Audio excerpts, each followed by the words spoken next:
In this video, I show you how to undo an action in Mailchimp.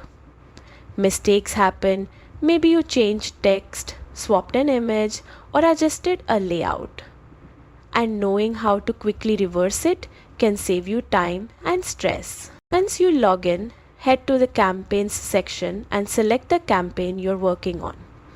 Click Edit Design to open the editor.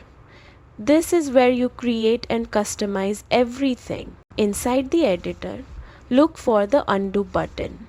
It instantly reverts your last action, whether it's a text edit, an image update, or a formatting change. The beauty of Undo is that it lets you experiment freely.